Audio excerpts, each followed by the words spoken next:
क्या आपने कभी सोचा है कि एक 47 बिलियन डॉलर की कंपनी एक ही साल में तबाह कैसे हो सकती है?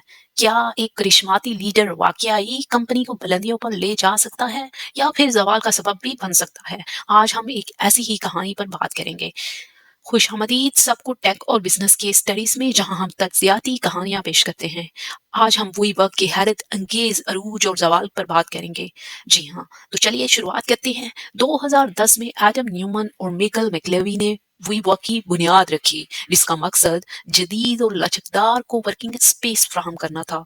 सरमायाकारों ने अरबों डॉलर की सरमायाकारी की और 2019 में इसकी मालियत 47 बिलियन डॉलर तक पहुंच गई। लेकिन पसे पर्दा मसाइल बढ़ रहे थे। वही वक्त के कारोबारी मॉडल में संगीन खामियां थीं। कंपनी ने तवील मुद्दत लेज पर दफातर लिए और इन्हें कलील मुद्दत बुनियादों पर किराए पर दे दिया, जो माली लिहाज से गैर मुस्तहकम था। एडम न्यूमन की क्यादत पर भी सवालात उठने लगे। बेतहाशा अखराजात, जाती मफादात और गैर मुंतकी फैसले सरमायाकारों को परेशान कर रहे थे। 2019 में जब कंपनी ने स्टॉक मार्केट में शामिल होने की कोशिश की, तो सरमायाकारों ने माली खसारे और कमजोर गवर्नेंस को देखकर हाथ खींच लिए।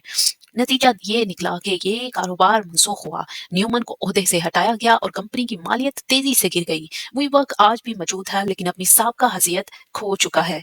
2021 में इसने दोबारा स्टॉक मार्केट में कदम रखा, लेकिन कामयाबी हासिल ना कर सका। इससे हम क्या सबक सीख सकते हैं?